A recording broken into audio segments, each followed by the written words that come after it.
मला एक निवेदन दिलं, त्याच्यात कितपत माहिती आहे मला माहिती नाही. आदरणीय दादा आपणास कळवण्यास कारण की महाराष्ट्रामध्ये इतर मार्केट कमिटीची माहिती घेतली असता 5 ते 10 कामगारांच्या मध्ये मार्केट कमिटी चालते, म्हणजेच 50% कामगारांवर मार्केट कमिटी चालते. आपल्याकडं दुप्पट कामगार आहेत. 100% कामगार भरती करण्याचा आता पुन्हा घाट घातलाय. बारामती येथील पेट्रोल पंपाची उधारी 2 कोटी झाली. 2 कोटी झाली. तू कशाला उधार देतो? मी तुला जेलमध्ये टाकील. मी तुला सांगतोय, विश्वासने सांगितलं किंवा कोणी सांगितलं तर द्यायचं नाही. विश्वासने सांगितलं किंवा कोणी चेअरमन असेल, हे काय चाललंय बावटपणा? 1.5 कोटी कुणाला दिलं डिझेल पेट्रोल? हा हा कोण 20 जण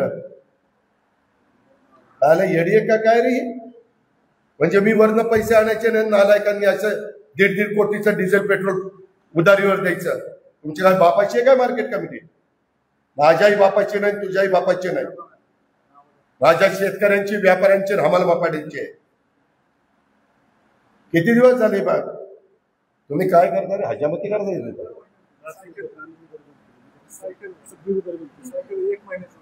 एक महिना नाही, 2 महिने नाही. मी पण पंप चालवतोय, खरेदी विक्री पंप चालवतोय. माने रवींद्र आहे का रे? तुझी उधारी आहे का? गोडाची उधारी आहे. डायनामिक्सची ठीक आहे. डायनामिक्स कुठं पळून जाते? ते 1000 कोटीचा मालक आहे. मला कुणाकुणाची उधारी येते दाखव. मागच्या वेळेस खरेदी विक्री संघ असाच अडचणीत आला. पुढाऱ्यांची उधारी झाली, एकाने भरली नाही, त्याचे 101 प्रकरण करावे लागले. सर्वसामान्य माणसाकरता या संस्था काढण्यात. मला मार्केट कमिटी दूध संघाचे चेअरमन संजय आला पाहिजे. संजयला सांगा यादव, त्याचे पण 5-6 पंप झाले. कुणाकुणाची किती किती उदाहरणे मला कळलं पाहिजे. आणि त्या एमडीला सांगा माळेगाव कारखान्याच्या तिथं पण कुणाची उधारी होता का मला. सोमेश्वरला पण सांगा, खरेदी विक्री छत्रपतीला पण. छत्रपतीला तर चेअरमन देणारच नाही.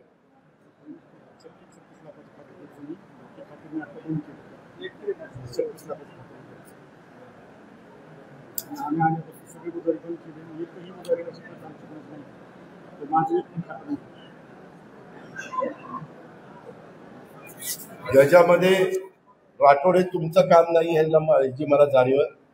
परंतु ह्या मार्केट कमिटीचे चेअरमन, सचिव आणि माझा यादव किंवा मुळी आणि तुम्ही असं बसा. त्याच्यामध्ये मेजर जे त्यांना सांगा दादांनी जरा दादांनी ह्याच्यात लक्ष घातलेलं आहे आणि ही उधारी द्यावी लागेल. नाही तर दादा म्हणले की मी वेगळ्या पद्धतीनं ती उधारी वसूल करेन. काही पण त्याच्या मागे भोंगा लागली. हीच गोष्ट नंतर खरेदी विक्री संघ, रवींद्र माने आणि तुम्ही बसायचं. हे काम जरा वेगळं आहे, परंतु आता बारामतीकरांकरता करायचं. नंतर जेवढे पंप आहेत तेवढे, आणि त्याच्यानंतर मॅनेजरला पण घ्यायचं त्याच्यामध्ये. आणि अरविंद सावंत, विश्वास, तुम्ही दोघं अशा पद्धतीनं हे खरेदी विक्री संघ, दूध संघ, मार्केट कमिटी. काय ना मी एवढा आवाज चढवतोय, हुशारकी मारतोय, तुम्ही असले धंदे करता रे. ह्याच्यामध्ये पण कामगारांच्या मध्ये बारामती येथील पेट्रोल पंपाची उदाहरणं 2 कोटी, याच्यामुळे मला कळलं.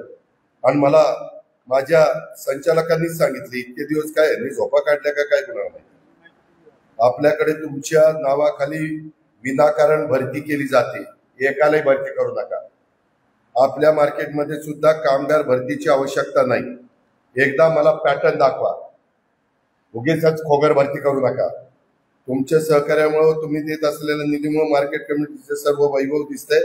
स्वभांडवलातून एकही विकास काम केलं नाही. तुम्हाला दाखव रे तुझ्या स्वभांडवलात काय केलं तू. करोडो रुपये मी देतोय. मी आता परवा वर्ध्याला सुधीर कोठारींच्याकडे गेलो होतो इंगडघाटला. काय सुंदर मार्केट कमिटी चालू. आम्ही मात्र आणतोय पैसा ओततोय, तुम्ही उधळपट्टी करताय. शहाणे लोक, कोणाला यायचं नाही. भुसार, फळे, पालेभाज्या व पेट्रोल पंप यातून मिळणाऱ्या सेसमधून 90 ते 95 खर्च दाखवला आहे, तरी नोकर भरतीची आवश्यकता नाही. त्या कामगारावरती व्यवस्थित कामकाज चालू आहे आणि स्वभांडवलातून एकही काम केलं नाही. ते जरा जवळ ठेवले. पुढच्या ट्रिपला 5 तारखेला आलं की यांना जरा घेतो अँटी चेंबरमध्ये. नाही, तुमचे फार लाड झाले. तुम्हाला सहज ऐकतं मिळतंय ना, न सांगता मिळतंय ना. 100 कोटी रुपये मिळाले तुम्हाला त्या याचे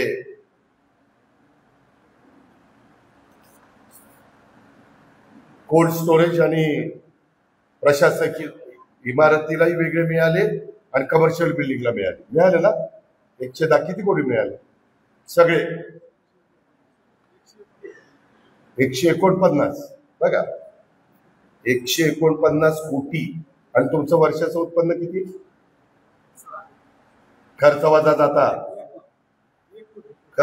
जाता 1 कोटी बीके हिरवे यांचं उत्पन्न आणि दिले जवळपास 150 कोटी. म्हणजे एवढे पैसे यायला मोहनराव 150 वर्ष लागली असते. काय यांना लाज, लज्जा, शरम? पुढा लोकांना वाटतं बाजी पवार कुणाच्या समोर पंचनामा करतोय. का करणार नाही? मी ज्या उद्देशाने दिलं तर उद्देश सफल करायला नको? यांची जबाबदारी नाही का मिरवायची यांनी?